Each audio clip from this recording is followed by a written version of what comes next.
Good morning. In today's video, Coffee Talks, we are going to discuss what your week should look like as a runner and how you should structure it training-wise, what days should be what. My name is Jeff Wilson. Been starting a series called Coffee Talks on my way to work. So, sipping a little coffee. Made it a little too watery today. That's unfortunate. And we're going to just focus on 3, 4, 5 day a week runners for the purposes of this video. And I'm going to assume, I'm just going to reference half marathon and marathon later, but I'm going to assume you're doing more like 5K, 10K type stuff. Maybe I live in Colorado Springs. Maybe it's a 10 mile trail run or something like that, which isn't typically going to be too long out in your feet. But let's just assume that that's where you're at. If you're running 3 days a week, make sure you watch my easy and recovery run video. I'll put a card or something in the description. That really helps differentiate the example I'm about to give. So if you have 3 days a week scheduled, you're going to have at least one of these, but sometimes two. And in the very beginning, if you're a beginner runner, you're probably just going to be running and just learning how to run for a bit. It might feel like you're working out a lot because your fitness isn't very much there, but you're not like necessarily doing structured workouts. But when you're starting to get into like normal shape, maybe been running for a year or something like that, you probably have at least one of these. Day 2 is going to be some sort of like interval, like a threshold interval day. It's going to be maybe a tempo run, depending on where you're at with your fitness, what your weaknesses are, and when you get closer to race day, what your strengths are. So remember that point, no matter which person you fall under here or which schedule.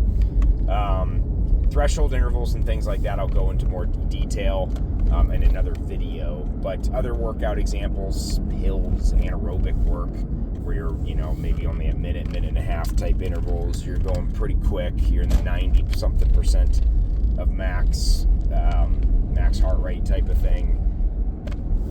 So there's many different types of workouts. I'm not going to go into what each one should be or look like. I'm just saying examples. 4 days a week, you're basically doing the same thing, but it gives you, of course, another day option of maybe you do have a medium long run or a long run earlier in your season or something like that to build some more fitness. But otherwise, you're probably just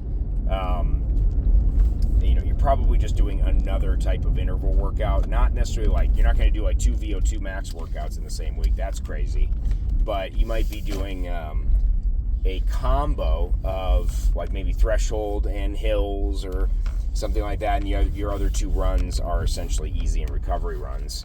And then if you're 5 days a week, keeping it simple, like I said, 5 days a week, of course, then it's a little bit easier to have like a general, like maybe easier run that's like a medium long run where you're maybe getting in an hour and 15, 20, 30 minutes.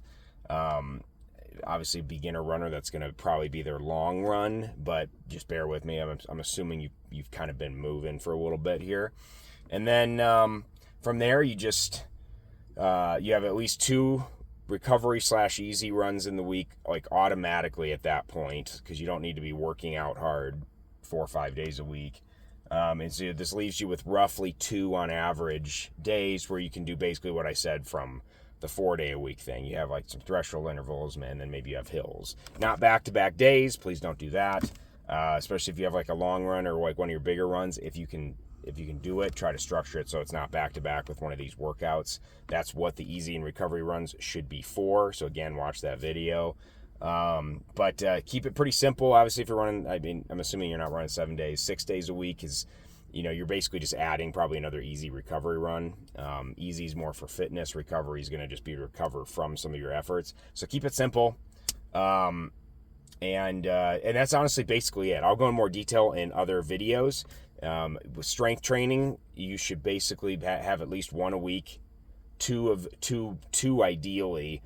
And I won't get into too many details there, but don't necessarily fill up your rest days with those. I'd maybe double it up if your schedule allows it.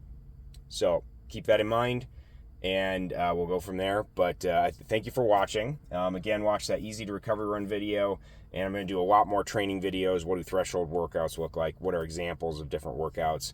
Why VO2 max and hills sometimes get overused in people's training, and we'll talk about heart rate and other things like that. So thank you for watching. Enjoy your day, and I will see you on the other side.